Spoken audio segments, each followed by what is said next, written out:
Hello, everybody, and welcome back to Mission Control, a podcast focusing on executive directors and nonprofit leaders and how they strive to make positive impacts in their community. I'm your host, Paul Schmidt, owner and creative video strategist for UnoDeuce Multimedia, and I would love to welcome to the show President and CEO of the Community Foundation right here in Greater Lansing, Michigan, Laurie Baumer. Hi, Laurie. Thanks for coming on. Hi, great to be here. So the way that I typically start this, and everybody laughs when I bring this up, but is what is your mission? The name of the show is Mission Control. So what is the mission that you control? Well, the Community Foundation leads philanthropic solutions that build vibrant communities in Ingham, Eaton, and Clinton counties, which is very broad. We do lots of things to make that happen. Like, give me some examples of what are some of your mission advantages over there? Sure. Really, everything we do falls into one of three buckets. The first bucket being donor services. We treat our donors, we're a charity, but unlike your typical charity, we treat our donors don't keep our lights on. They are our clients, and we help them with their charitable dreams and with an eye for tax advantages. So it's a little different. It's a little different than my previous nonprofit work. And the second thing we do is we support nonprofits. And most people know us by our grant making, which last year we made $1.2 million in grants, which are only possible because of those wonderful donors, present and past, who have entrusted their giving with the Community Foundation. And then the third thing we do is our leadership projects, our leadership initiatives in the community. And since 2017, that has been strategically around placemaking on the riverfront. And we've been successful. And the reason why we're there is because nobody else was. And most cities that have a riverfront capitalize on that riverfront, and it becomes a destination and a focus area for culture and entertainment, commerce, you name it. And that's what we need in terms of flipping the narrative for downtown. Well, that's interesting. Is that when you took the position you took with the Community Foundation, is the riverfront, has that always been something that you've had an eye on? No, not at all. Okay. It came later. I started in 2015, and we were just entering strategic planning, which was perfect. So we listened to the community. We did a lot of interviews with stakeholders and community leaders and the general public, who overwhelmingly said, we need to be in the economic development space and help employers gain the talented workforce that they were lacking. So that's huge. And there were a lot of organizations that were already playing in that space. So we're like, okay, where do we fit? And the gap was the riverfront. So that was really how it all started. And then meeting with urban planners, Parks and Rec, all the people that knew a whole lot more than I did about how you develop a riverfront. And we made this plan, this strategy, this string of pearls down the riverfront. Because you can build one thing here and one thing there, but unless there's a cohesive, strategic master plan, nothing's going to happen. Nothing's going to change. And there were a lot of naysayers. They were like, yeah, sure, that's a cute plan. That's really cute. but then they saw Rotary Park and how that turned out. And of 111 parks, it was the most used, and it opened just before COVID. So it was a great asset to the community. People were hanging out outside. It was, there were kayak businesses there. Everything just gelled. So then people went, oh, maybe they can do some stuff, and that was the old fashioned fundraising. Hmm. That was the old Hmm. fashioned fundraising. So that's where it started. And then of course Okay. the all access playground on the river, Play Michigan, and now the advent of the Fish Ladder Music Park. Which is amazing, which is something that popped on my radar. I'm like, I didn't even know that was gonna happen. Do I like the idea? Absolutely, because I think that's a key spot that I've seen festivals happen anyway. So just developing that. And for those that aren't in the Lansing area, um, the Fish Ladder is a historical landmark right in Lansing, right in the Old Town area, and has been used for concert type venues, and now it's really going to be pivoted towards that. I think that's great. So let me go back a little bit because you mentioned something um, about the economic development aspect. Were you in, with the development of the riverfront and having community foundation be one of the um, key players in helping that move that along? Were Was that intimidating to move into that space? I mean, you said that you didn't have a lot of experience. You know, there's a lot of people that were like, they had more experience than I did. What was that? How did you feel about that? Because that's like stepping into a whole new zone.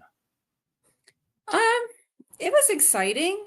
Um, it was going to help me fulfill what I thought I wanted to do for the community, which was something that could affect everybody. I'm a lifelong resident of Lansing, the Lansing area, and this is home, and I want to help make it great. We're good, but I want to see us become great. And I knew that I could help convene people, and it was learning, Paul. It was a lot of learning. What the heck is placemaking? I'd Mm-hmm. never heard the term. So it was a lot of learning, a lot of reading, a lot of talking with other communities who were doing it well, other community foundations who were in that space, and St. Clair and Muskegon and even Flint. Amazing things they've done for their communities with placemaking in mind. So lots of learning and lots of connections, um, developing relationships with people like Paul Gentilozzi and Pat Gillespie, and um, it's just those are the people that I have really learned from along the way and continue to partner with. Lots happening in terms of the next steps. I think that's amazing. I mean, it just goes to show you that you're never going to stop learning. And no matter where you feel like you've landed, um, there's always going to be, once you have put your heart into what you do, there's always going to be another aspect in which, oh, here's something new. I've got to learn all this other stuff, but it's all for the greater good of what you're trying to build. Um, so let's talk a little bit about your fundraising background. How did you get started in, fund development, fundraising before obviously the economic development piece, but, but like you said, even in the economic development, you were doing some good old regular, fundraising. So talk to me about how you got involved into the fundraising world. Fell into it, as most fundraisers do, right? Um, it was way back. I was just newly graduated from Michigan State University, and had my first job in advertising. It really wasn't advertising. It was more communications and some co-op advertising for a company. But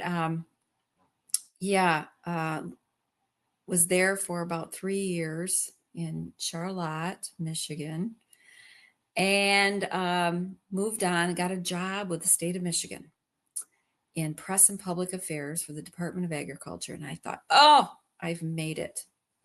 I've made it. Hated the job. And 3 months after I was hired, was pink slipped because of a change in administration, new governor. And I thought, that's okay with me. It wasn't a fit anyway. So I knew I had to keep busy while I was looking for another job and started volunteering. I loved animals and called the Humane Society. The executive director left a message, said, this is what I can do. This is my skill set. Put me to work until I find a real job. And so she did. And I took puppies and kitties to TV and radio stations and wrote the newsletter. And this was pre website era. Okay, so we're going way back. But had such a ball and learned fundraising from a pretty good fundraiser. She was not bad, and she was in the middle of a capital campaign to build a new shelter, and so I helped her and learned how to do that, and found out it was pretty scary, very scary. Didn't like it at all at first, but I made the connection between, hey, if we're not asking for us, I'm not asking for me, I'm asking for this thing that's really great for the community. And it was all about building relationships. It was also about inspiring people to see your vision. This is something that Pat Gillespie just knows intimately. And I think it just became, you did it so many times, the building of relationships, the cultivation, with the people who got it. Don't worry about the people who don't get it. They'll get something else. But look for the people who get your mission, get your vision for the project, and bring them in. Ask for their advice. Ask for them to contribute more than a check, and become champions with you. Let them lead. Let them become part of the team, and treat them like the special people they are.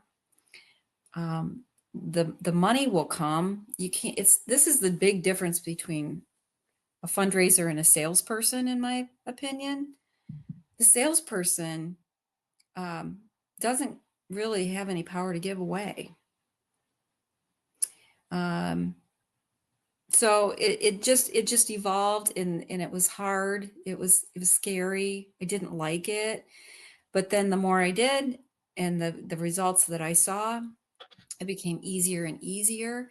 Still a lot of hard work. And it doesn't always go well, and you don't always get the numbers that you need. It's tough. But I started getting good at it over time, especially when I went to Ellie's place years later. And that was, if you can't sell that mission, get out of fundraising. That's all I got to say. Because that, people got it. That was not a hard sell. That was, and it's been very, very successful. Building a new building, building the programming in 3 other communities.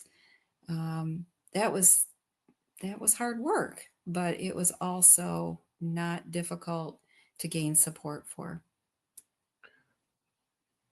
Well, before we move a little bit more into Ellie's place, because I do want to touch on that a little bit more, your time there. But what do you feel like how did you mold yourself into the fundraising person that you are today? I mean, I know that you mentioned a lot of things like you're not really a sales person. You're just building relationships about getting people to buy into the mission. But what was your approach? How did you really or you what did you learn from your mentor and then tweak it to your personality? What were the aspects that you did? That's a good question. And I'm not sure. It was probably midway into my career at Ellie's Place Okay. when I really hit my stride in terms of fundraising and feeling like I got it. I really understood it. And then it became a little easier. But again, it was not about convincing somebody. It was about inspiring them. Mhm. And also learn that and I see this happening a lot with nonprofits. They want to tell the bright side of the story, like, look at all the wonderful things we're doing. We do this, we do that, everything's great. And they fail to tell the need. So you want to tell them the good work you're doing, but then you also have to tell them the warts. You have to tell them about, oh my gosh, we need to build this new wing. I'm making this up. We did never build a new wing, although we did build a new teen center in the basement. Mhm. Um, creating that need, that vision for what it could be, um, and getting them to see the vision. Once they see the vision, and once they see that you really do need the money, they want to be part of it. Doesn't matter what your mission is. So I think it's not just selling the shiny, wonderful you. And when I say you, your organization, it's also about, oh my gosh, look at all these people in need. Look at the homeless on the street. Mhm. Look at the encampments on the river. Look at people who can't pay for insurance or their medication. Look at people who are stuck in um, a terrible situation, drugs, whatever it is. There are so many ways to tell your story, and the story has to be about the tragedy too. It has Mhm. to be about your limitations as an organization without somebody's support. And the fact that, you know, every child deserves support, every grieving child deserves support, peer support. But, we've got so many on a waiting list, things like that. No, I completely agree. I think I've said that in the past is that the nonprofits that have sustained themselves through a pandemic are the ones that knew how to tell their story and tell it um, to really get uh, to really move themselves past that difficulty in what the pandemic brought the world. And so if they're still here today, it's because they understood their story and understood their mission. Um, Laurie, tell me how you came about being at Ellie's place.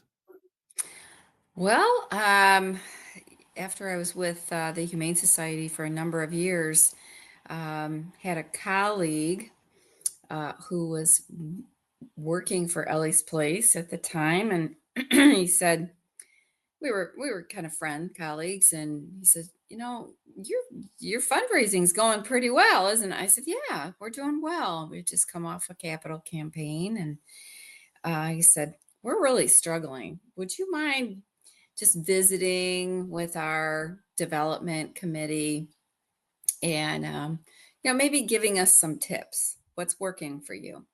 I said, sure, I'd be happy to. So I went to this meeting, um, gave them the coaching that I could. And keep in mind, I was not a long-term fundraiser at that point anyway. Um, but I, you know, said what I could. And then they ask me to come back. And I'm like, gosh, as a fundraiser in another organization, you are busy. And I said, okay, one more time. So I went again and I learned more about the mission and I loved what they were doing. I loved the fact that it was in its infancy and nobody knew who they were. They thought they were a restaurant, I think. So my background had been originally marketing. And I said, can I give you some marketing tips too? Some things you could try? And they're like, yes, yes. Because marketing and fundraising go hand in glove. So the more I got into it, the more I loved it. Loved the people working there, loved the board members. And it was fortuitous. The uh, president and CEO was leaving, and the board asked me to apply. And I did, and I got the job. So rest is history. And I was there 16 years and did a lot of growth in that time. And it was wonderful, wonderful part of my life. But 16 years in, you decided to make a shift over to the community foundation. And what was the um impetus and moving from Ellie's place, since you were there for so long and you're moving to a new spot? Yeah, yeah. Well, 16 years is a long time. And Hmm. I had started 3 other locations in Ann Arbor, Grand Rapids, and Flint. No easy task. And it was exhausting. And I'd always loved the mission of the community foundation because it helped the entire community. It wasn't such a narrow mission that it was one thing. It was many things to many people. Hmm. Donors were more like clients, helping nonprofits get stronger, which I could do. And I loved Dennis Fleeman, my predecessor. And one day he said, "Hey, my COO just left, just resigned. Would you consider that job?" And I said, "Dennis, I'm not really a COO." And he's like, "Don't worry about it. Come, we'll create a new position for you." And I thought, how could I refuse that, right? Mm. And it was great learning from him. He was just the best mentor. And a few years later, he retired and I became CEO.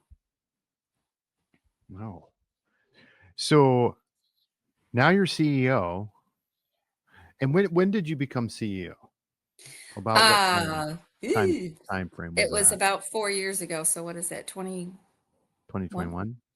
Yep. 2021. And so but you had been with the community foundation through the pandemic.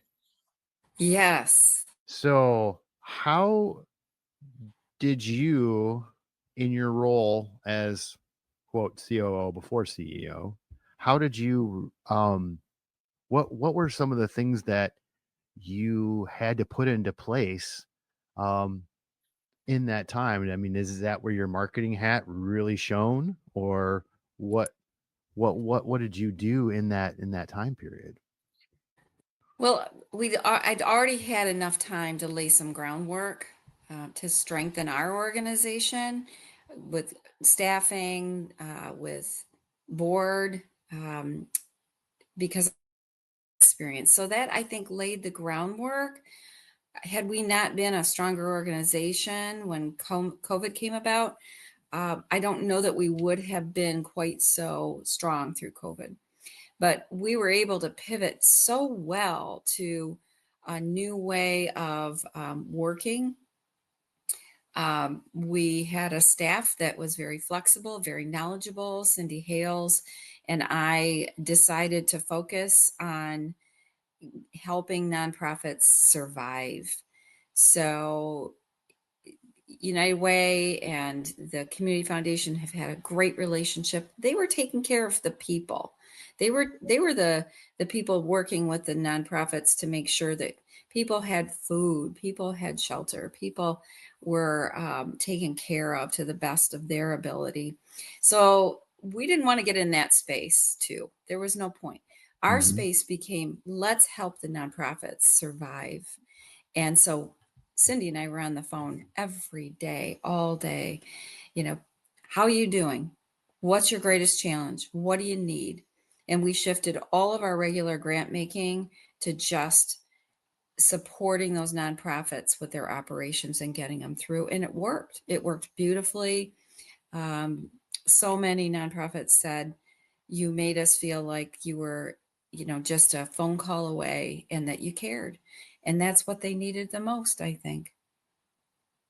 No, I think that that's really, really important, and I don't think it's talked about enough about the fact that you and Cindy and your whole team developed that support structure for nonprofits. In fact, it's wild because I think prior to the pandemic, I don't know, it may have felt like you were in one area doing your thing, and then all of a sudden, because you went into emergency mode for Mhm. the people that you work with. Uh, um, you brought the community foundation actually even more visibility, and I think that that in and of itself is a marketing haul right there because of the simple fact that so from those relationships that you've built through the pandemic, well, or I shouldn't say just built, but kind of like reinforced, um, what what things have come about from those relationships being strengthened or even developed, and what what has bloomed? Well, I think there was a stronger level of trust by the nonprofit community. Oftentimes, funders get kind of bad rap. We have all the power, we got the money, and they think we don't really care, even though we do. We were able to show we cared. That was a different story, and it was more than the money. So I think we developed relationships at a deeper level that we didn't have before, and we continue that to this day. We offer many more programs that help strengthen the nonprofits and provide them ways that they can not only strengthen their internal workings with their board, their staff, but also the fundraising and strategic planning and all these capacity building things that many community foundations across the country do not do. And we have really honed in on that as a key part of what we offer. That's incredible. That is really cool. That is really cool. So what kind of cool stuff do you have? You don't have to give me dates or anything like that, but what kind of things do you have in the works to build on those relationships, and what else do you have that's cool that's coming up?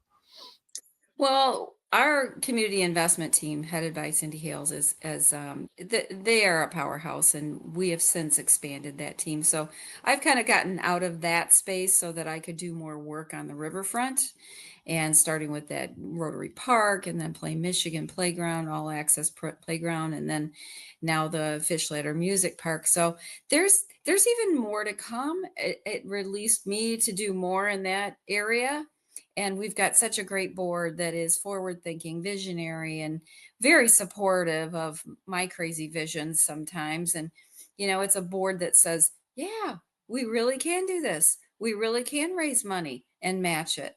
And so gathering more supporters has been really my focus. um, Getting those CEOs in the community to understand the value of the riverfront, and really changing the complexion of our downtown. That's pivotal.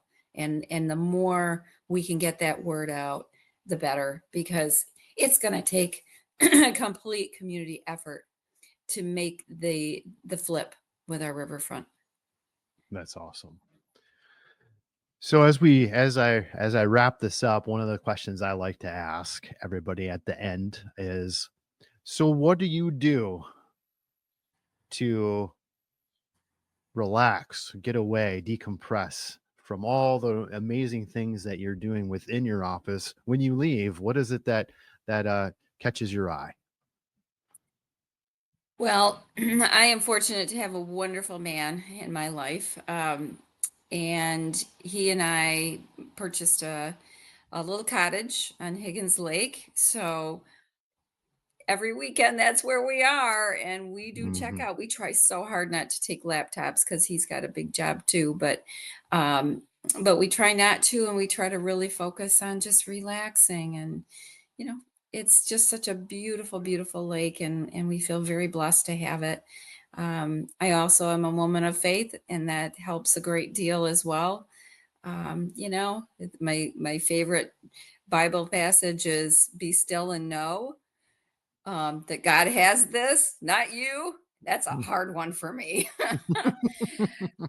So that's probably why it's my favorite. But that gives me peace too. That's excellent. Well, Lori, if anybody wants to learn more about you or the Community Foundation and more about what's coming up with the Riverfront and anything else you're doing, what's the best way for people to connect with you? Well, certainly email. I'm old school email, and I'm old school phone too. People can call me. Our website is uh, www.ourcommunity.org, and all of our emails are on that website. Excellent. Thank you very much for being on this program. Really enjoyed the conversation and getting to know you a little bit more. I really appreciate it.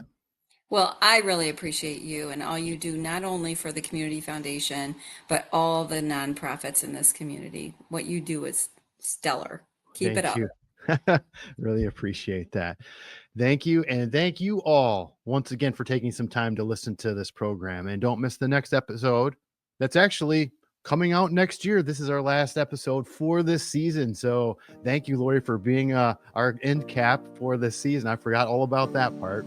But if there's somebody that you would like to know about their journey in the nonprofit world, please email us at missioncontrol@UnoDeuce.com. And if this is your first time here, there's plenty of episodes to listen and watch in this season, plus the other three seasons as well. So check that out. And then also, just subscribe on YouTube, your favorite podcasting platform. Leave a review. And thank you again. And see you next season in the Control Center.